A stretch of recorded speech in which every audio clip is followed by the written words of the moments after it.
welcome back to Y'all Hearing This podcast edition on this spooky season day. Spooky! Spooky!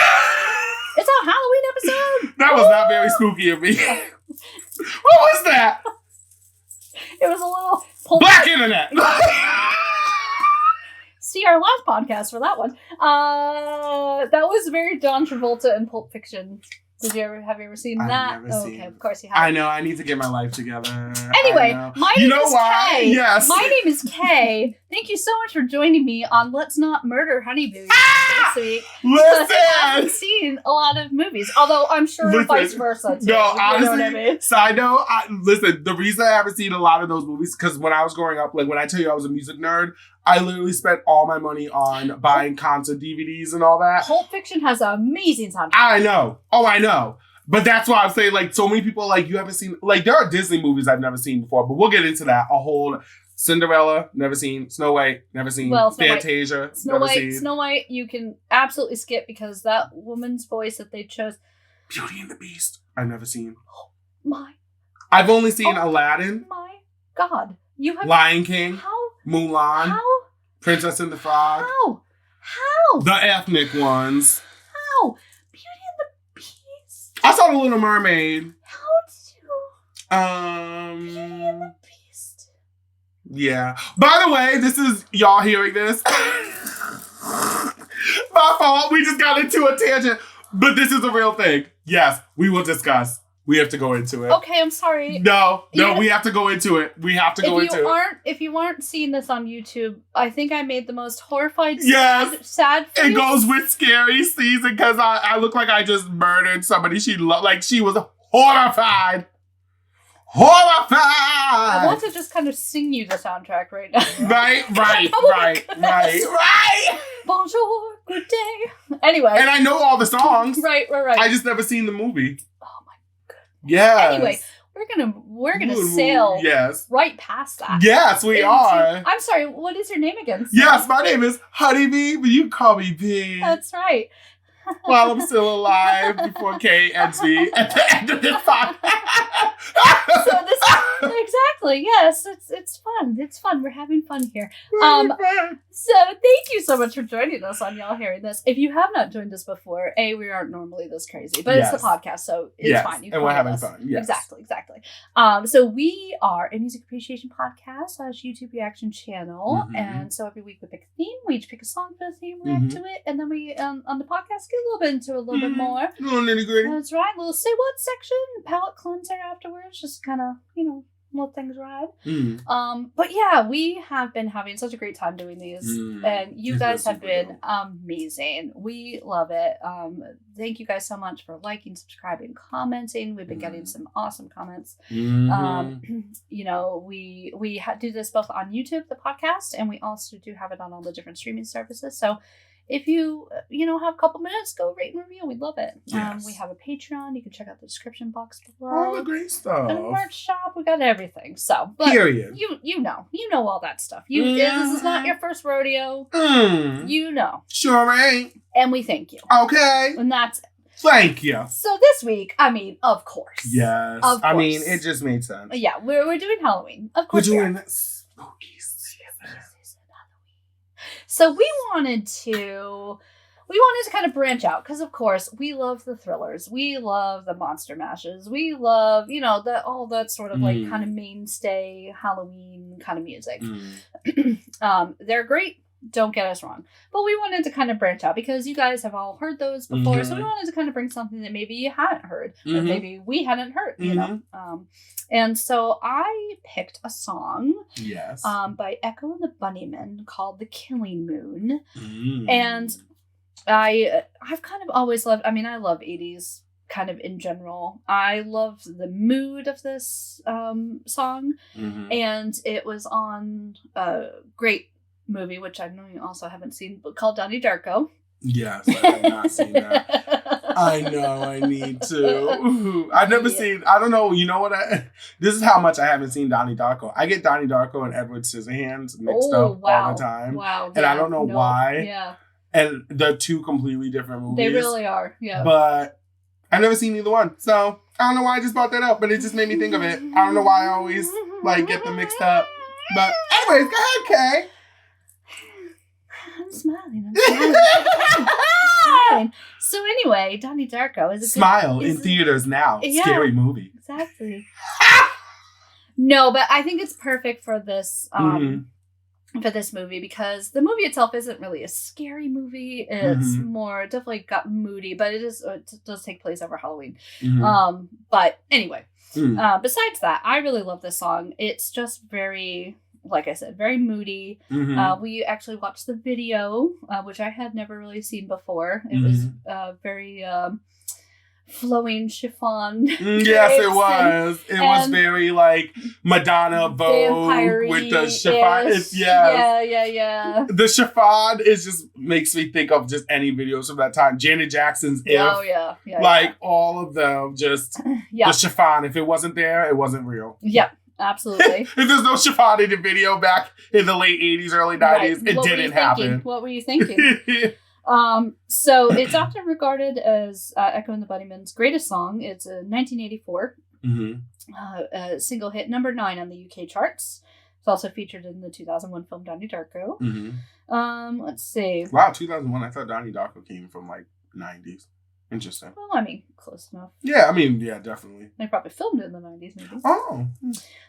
So writer and guitarist Will Sargent commented on the making of The Killing Moon in a 2017 interview. We'd all been given acoustic guitars by Washburn. We were all playing around with them, so the album was heading to a more acoustic world. I was going over to his house. We had a 4-track there, and we were just coming up with riffs and chord sequences and stuff like that. The Killing Moon was one of them, and it just sort of developed.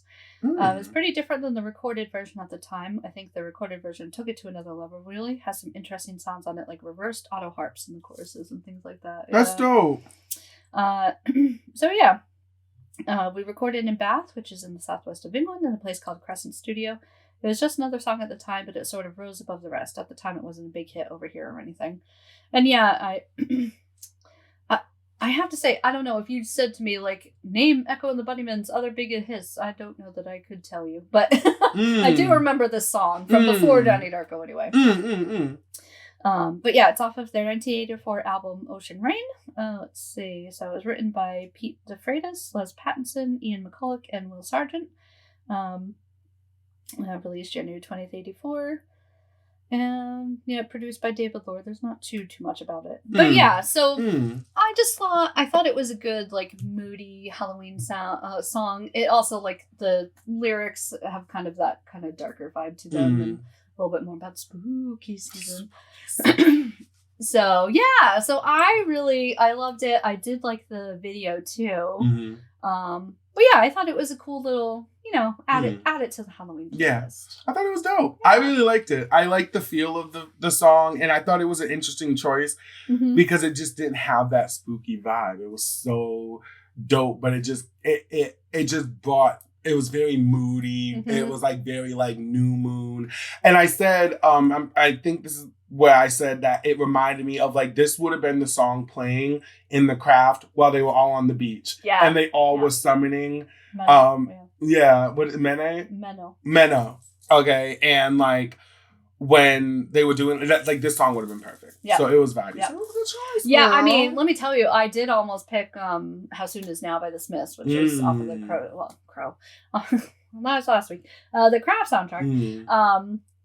It's like kind of the opening, and it's also the opening to Charmed, because I love that. Ooh. But when you read the lyrics, they aren't really Halloween-y. Yeah. Like, it's got that vibe, but it's not really like... Which is also can be cool, too. Yeah, yeah. Unless it's, like, far off. Then it's just like... I mean, it did have some kind of, like, maybe ritualistic kind of stuff, but it wasn't like, I am the sun. Right. And the air. Yeah. Of what? Of what? Of what? What do you say? What? What? So it's funny, before I had read the lyrics, I mean, this was a couple years ago, I thought it was, I am the sun, like the sun, and the air, like the air. Yep. Especially watching The Craft, because you think, like, all the different, like, elements and stuff as they're coming together with, like, the witch. Yeah. But anyway. I feel that.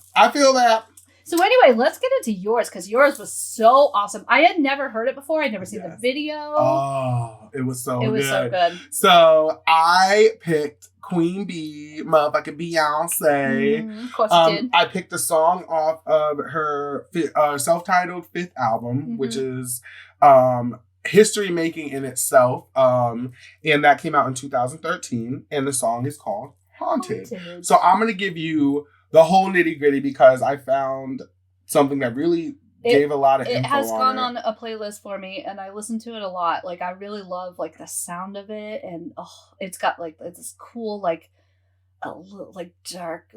dark electronica kind of vibe to it. It's really good. So, and it speaks of when we were actually watching the video, we were talking about how this reminded you of a Madonna song, right? Yeah. So, and we couldn't figure it out. We just knew it was like erotica. So it actually talks about it in this, which I'm gonna read to you guys. Okay, good. Yeah, because it's driving me nuts. It's gonna drive you nuts, and it drove me nuts until I read it, and I was like, I fucking knew it was one of them. Okay, so it says that Haunted is a song by Beyonce off of her self-titled 5th album, which came out in 2013. Mm-hmm. It was written and produced by Beyonce and by an artist by the name of Boots. It was conceived by the latter following an infuriating meeting with the record label. The song was presented to Beyonce, who decided to record it following similar experiences in the music industry. The song was inspired by the works of English musician Aphex Twin. Aphex Twin. Yep. And okay, I can totally see that. Yep, and contains a stream of consciousness rap. Oh, cool. Which is really interesting. Yeah. I don't think I'd even put that together, but yeah, I can hear it. Right? Yeah. So, musically, it consists of 2 parts titled Ghost, which when we viewed it, we just watched the Haunted part. Mm-hmm. But Ghost kicks off, and Ghost actually does get really into talking about the industry. Gotcha. Which again comes from something that Boots, the artist and producer, experienced. I'm sorry, when you say Boots, all I can think is Boots and Cats. I live. Anyway, I'm sorry. Yes, I live. It contains a minimalistic sound of keyboards, bass, and percussion. Beyonce raps spoken word segment of Ghost with robotic and reverbed vocals. Lyrically, Haunted contains sexually explicit and frank lyrics talking about desire. Mm-hmm. Many music critics compared its sound with various artists and noted different influences and elements explored in its composition. It goes on to say critics compared the Haunted video and the looks in the video to Madonna's song Justify My Love. That's the one. Yes. That's the one. That's a sexy ass video. I'm just right. Saying. So just the background of the song, just to kind of go into further detail, the things, this is a quote from Boots discussing the writing process of Ghost, which was...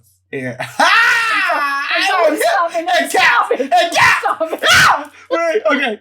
So, Haunted was written and produced by Beyonce and New York-based musician Boots. And he was signed to Roc Nation about 6 months prior to the album's release and produced 85% of the album Beyonce. Wow. Also having writing credits on 4 of its tracks.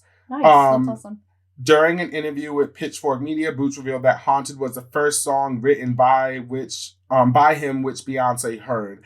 And it was originally titled I'm On To You at the time. Beyonce liked the song upon hearing it, leaving Boots confused as he felt the song was only showcasing his sad vocals with a piano recording on his iPhone as a voice memo. Oh, that's cool. Right? So Boots said... The things people say in these meetings, which he was talking about the record industry, the recording industry, would take your breath away. After a while, I didn't even feel like I was talking to people anymore. I was just talking to chairs. So I went home. It was 5 a.m, and I just started typing shit out. Everything I hear on the radio isn't inspiring. I'm not inspired by anything I'm doing. These people have no idea what's happening. It was just a stream of consciousness. I woke up the next day and realized I needed to do something with that. That's what eventually became that rap part in the beginning of Ghost. And then Beyonce also explained the meaning of Haunted on her iTunes radio channel, where she also revealed her admiration for Boots. And she said the song is really about temptation in the music industry and being exposed to this crazy madness. And then it goes on to say the vocal production of the song was handled by Beyonce and contains background vocals from Boots and another artist named Kwane Wyatt. Haunted was recorded in New York. And it just says that all the instruments were provided by Boots with additional drum programming by the producer Hit Boy. That's awesome. I love that video too, because I loved how it was very it wasn't necessarily haunted house, you know what I mean? Because she wasn't, I don't think she was trying to portray like the different people in it as scary necessarily. Right. But just like super interesting, you know, and like that were all, I don't know, the meaning that I took from it anyway, and I have no idea if this is what she was going for, was kind of like, we kind of have all of these people within us, yes, you know, and like, you know, you're in your home, and so you know, you go into different rooms, and so you have all these different kinds of like sides to you, you know what I mean? And like, it's, I get that. I'm on to you, you must be on to me. I just really loved, I really like that song, and I really like that video was so dope, and I loved all the different looks. That in itself, the Beyonce self-titled film, as well as Lemonade, we definitely, should put those on the watch list for musical films.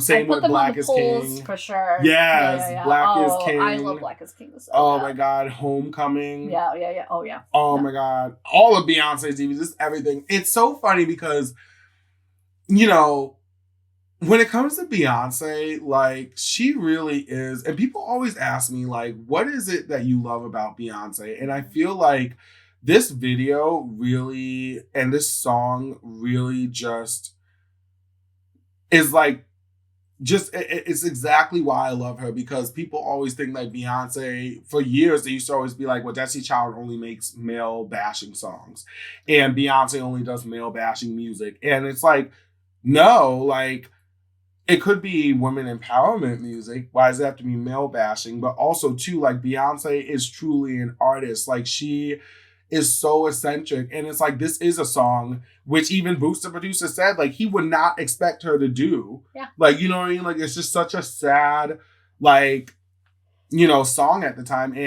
And she heard it and just fell in love with it. What I love about Beyonce is that she really follows like her heart in the music, you know, like whatever the song is, like that's how she's like feeling. That's like how, you know what I mean? That's like what she wants to put out. Like she's very intentional, I guess is a good word for it, you know, and it's not, I feel like anyway, you know, and again, I don't know Beyonce at all, but I feel like she's not like, hey, I need to write a hit. She's like, hey, this is how I'm feeling. This is what I'm going to write about. Yes. And this is like the music that's inspiring me right now. So this is like kind of the influence I'm going to put on.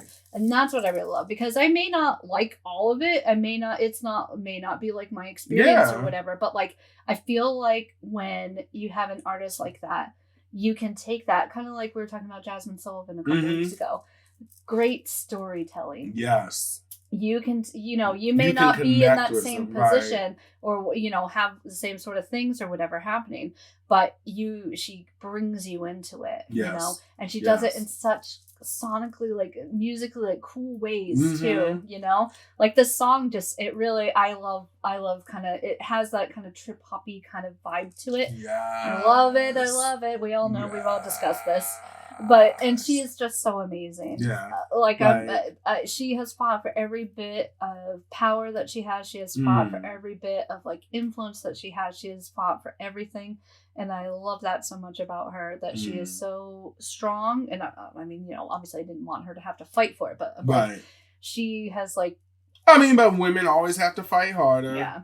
But that's what I really love about Beyonce. That's what I really love about Beyonce. No, and I feel that, and I that's like the nail on the head. Like I love the fact that she just does what she does, and like she could do something that like this bitch could literally like decide to make a official recording of Mary Had a Little Lamb, and that shit will go motherfucking multi-platinum just because Beyonce, it's like, you know what to expect. Like, you know you're going to get greatness. Like, you're gonna get, it might, like, fuck it, you might not like the song. She's like, I'm gonna do throat singing for the next album. And you're gonna be like, sign me up. Right. Let's go to Norway. Literally, like, and she literally can release Mary Had a Little Lamb, and you know what to expect from her. You might not like the actual sound of it, but you're not going to deny the sonic,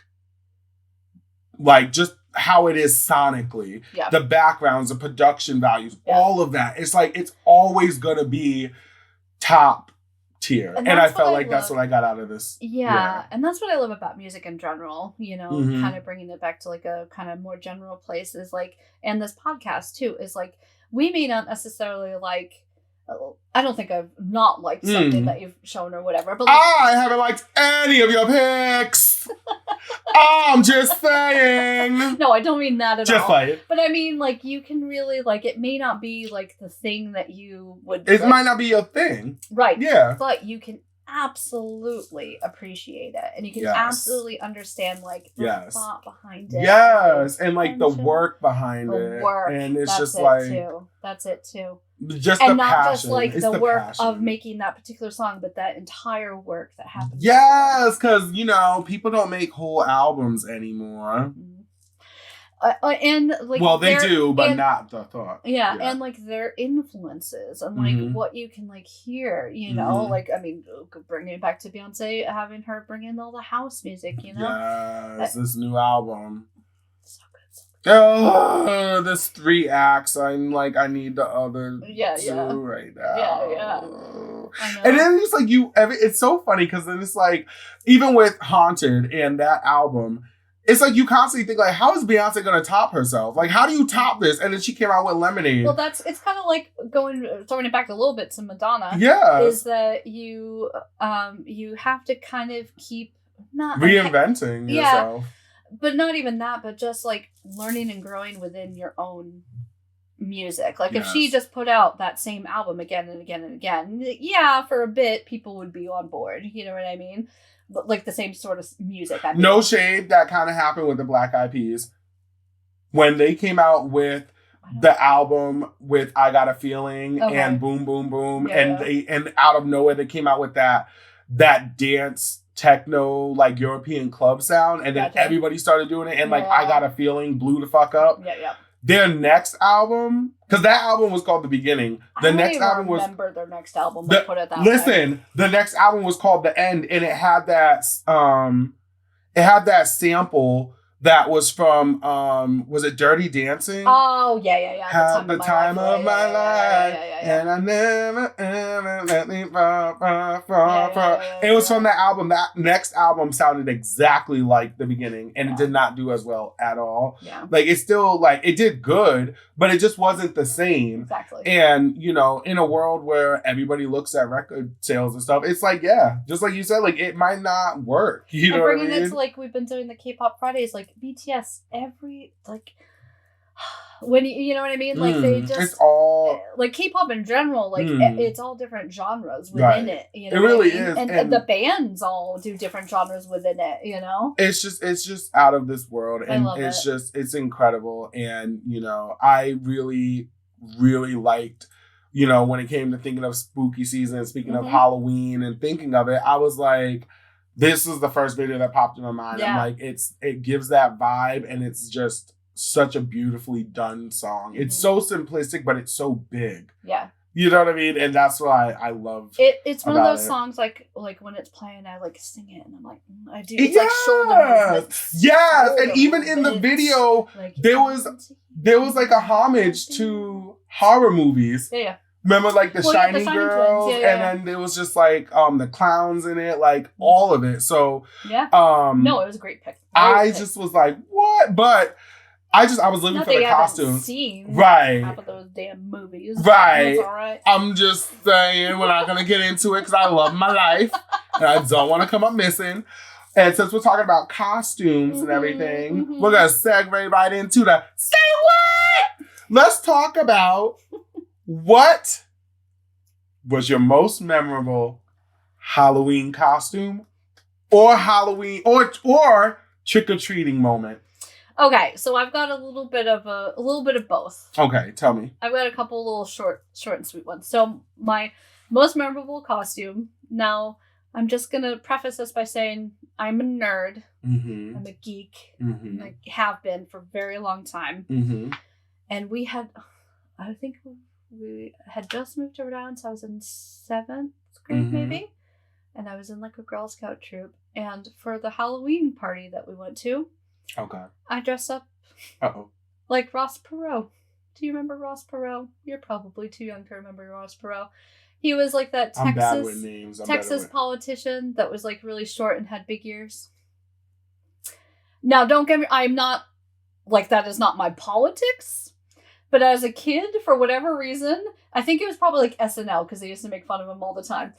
So I literally, You got prosthetic ears? Well, my mom sewed me some, and I had on my dad's suit, and then I put like baking soda or baby powder or something in my hair to make it kind of gray.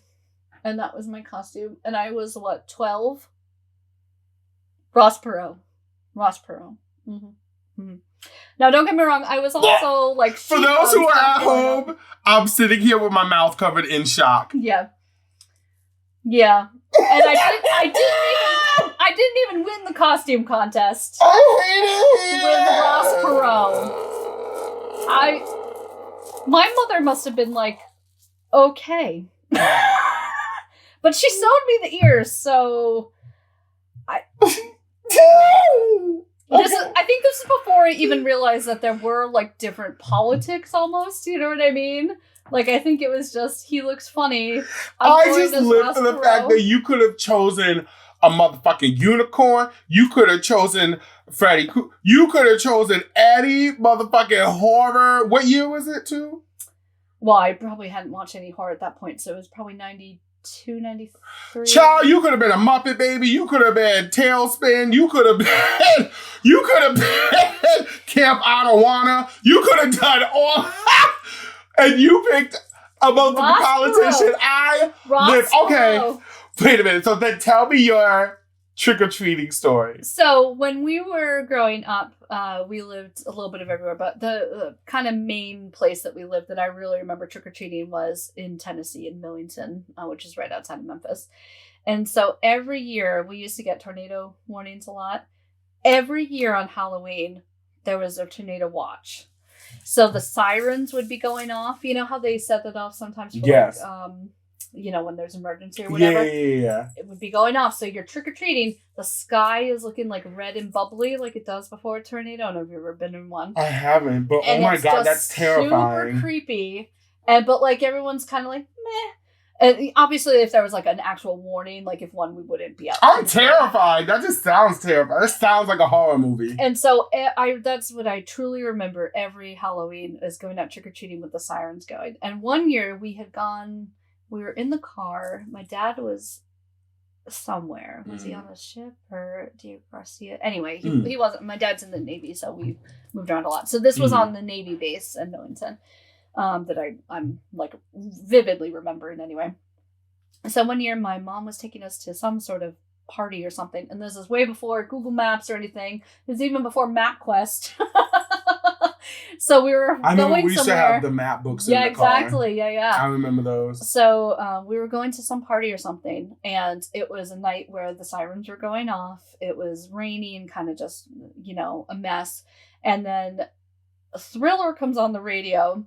My mom, we're driving down this pitch dark road, have no idea where we're going. And I just really remember like realizing the power of that song. Oh my God. Because it gives you like, you know what I mean? Yeah, like you hear it, you hear it like in the club or something, and you're just like, oh, it's fun, and you're dancing and whatever. But like in a car in the dark, driving down the it kind of gives you a little spooky season vibes. Ooh, oh my God. Okay. But yeah, you have to tell me yours. I'm gonna guess you did not dress as Ross Perot. Oh no, I didn't. I had to look very hard for a really good costume back in the day on the black internet. Yeah. That's how I found out what I was gonna wear. Because black internet always comes in handy. Yeah, that's right. That's what you need. No. So, okay. My connection to Halloween growing up, just specifically, was that we just didn't really celebrate it. Yeah. When I was, like when we were younger, we trick or treated. When we lived on the Navy housing base, that's when we trick or treated. Other than that, it just started becoming, we would have Halloween parties. So our house was the house to go to. Mm-hmm. And instead of trick-or-treating, my mom would buy those Halloween bags of candy, put them all in big old bowls. Mm-hmm. We would go over and just eat and take what we want. We would have pizza, chips, the whole shebang, right? My mom would have a bunch of boys just downstairs jumping over shit, breaking couches, just acting the fuck up. Actively feeding them more sugar. Right, and then having my father deal with us, talking about, all right, you go handle them now. She's like, I got to go. Like, and then my dad would just look at her like, Miss, are you for real? Like, what?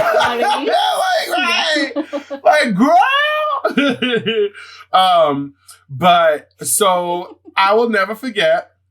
There's 2 Halloween costumes I will never forget. Mm-hmm. One is I was obsessed with the original Power Rangers when they came out. Okay, yep. Which color were you? Like Kimberly and all them. I secretly wanted to be Pink Ranger. Yep. So when the movie came out and McDonald's had like the specialty toys, I always made sure I tried to get the Pink Ranger. But my guinea pig was named after Trini. Mm-hmm. So she was the Yellow Ranger. I was the Red Ranger. Do you remember how secretly, like, the Asian woman happens to be the Yellow Ranger? Yeah, I know. And the Black Ranger was Zach, who was black. Right. Yeah, on so many levels. Abby! Yeah. You know. Yep. We know your heart, Power Rangers. Yeah. Okay. So, I was the Red Ranger, my brother was Blue Ranger, and we were color coordinated growing up anyway, so I was always red, my brother was always blue, the other one was always green. So, one year we did that, and I was a big boy growing up, so I had put the mask on, and I had the whole red outfit on, and I was walking up to people's doors, trick-or-treating. Yep. And I'm seeing my friends run around, and I was like, okay, so I'm gonna start running. RIP! Oh no! I was like, well, time to hit the dusty road. And at the time, my mom used to... Listen! My mom used to drive a minivan, and we would all jump in the minivan, go to the next house, run out. Oh, no, actually, we would run out, do the next few houses, and then we would meet her at the next one. Yep. And so that's what we did. So I just went, and I was like, it was one of those things where it was like, you don't want to sit, like, you at a barbecue, and you got the boo-boos, and you're holding your plate, and everybody's like, why don't you sit down? But, you know, if you sit down, you might fart or something. So it's like, nah, girl, I'm just going to stand up and eat my plate right here, girl. Thank you. It was one of those where it was like, come on, Chris, let's go to the next house. And I'm like, y'all go ahead. I'm going to stay right here with my bag of candy. I got enough. Like, you know what I'm saying? Meanwhile, I'm trying to hide my mother booty crack because I done broke my vest. My whole outfit just was like, boop, mortified. Oh, no. So, but that was like my trick-or-treating costume. Yeah. But my most memorable Halloween moment, and I will make this short and sweet, and I will tell the whole story another time, and I'd rather just leave y'all on a cliffhanger. Oh, no. In Rhode Island, we celebrate this thing called Cabbage Night. I don't know what other places do. It's basically the night before Halloween. Okay. And so you never participated? Okay. So it's a huge thing, especially on the island and in Providence. Okay. So basically what it is it's considered Mischief Night. Like Mischief. Devil's Night I've heard of. Night or Devil's Night, same thing. So it's the day before Halloween, and it's just when kids go out and they have shaving cream fights, they have egg fights, they are throwing cabbages at each other, which is like dangerous as hell. Funny. It's so random. Imagine. I know, it's so hard. It's so random. Can you imagine? So they just bam! Listen! Talk about Halloween! Shit, you just get hit. I mean, at least get Brussels sprouts or something. Get some baby cabbages. That's like bullets hitting you, bitch, now! And they used to use slingshots. Listen, Cabbage Night consisted of people using slingshots. And they would try to kill each other. They would sling hard-boiled eggs at each other. They would do regular eggs covered in shaving cream, so when they hit you, the egg and the shaving cream... Listen... Nope, I'm good. They would do water balloons. Water balloons I could do, but... No. They would put shaving cream in the water balloons, and then they would pee in the water balloons, and then proceed to throw those at people's cars as they were driving by. Yeah, Listen, it's literally like the definition of mischief night. Yeah. Like, that's what it was. And where I lived, again, we're going to keep this short and sweet, and we're going to end it right here. I decided, I lived up the street from one of the, like, ground zeros of Cabbage Night. Like, it was known to the point where, like, there would be gang fights on Cabbage Night where they wouldn't use guns or anything like that. They would literally just be going at each other with shaving cream, eggs, water balloons, bodily fluids, all of it, okay? They would put apples in people's exhaust. They were putting bologna pieces on people's paint and everything, which, side note, we used to eat 5 bologna sandwiches growing up, and that motherfucker peels like paint off. Crazy. Anyways. So much bologna. Right. So much bologna. So much bologna. My dad used to call it bologna. He used to try and make us think that that's how he said it. Bologna. That's like my mom used to call shrimps. She used to call them shrimps. Shrimps. Like shrimps. I love it. Let me get some shrimps. And I'm like, but anyways. Sorry. So I decided to go out to Cabbage Night. Mm-hmm. Oh, God. And I will not tell you guys the whole story. I will leave you at a cliffhanger, like I said. But I had eggs in my pocket. And this is my first time really going out and going into that area because I always stayed away from it.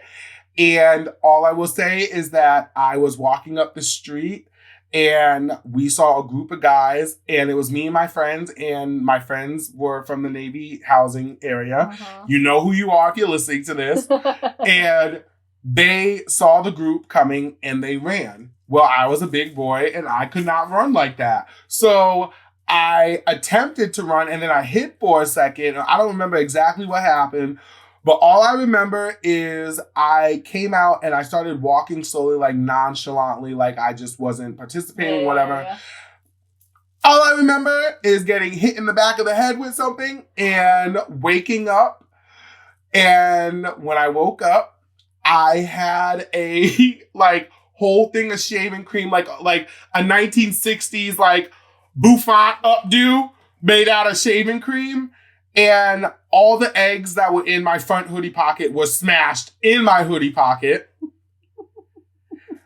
And I found out that I was hit in the head with a motherfucking hard-boiled egg covered in motherfucking shaving cream or whatever the fuck it was, or a regular egg. I don't know. I just remember it was an egg.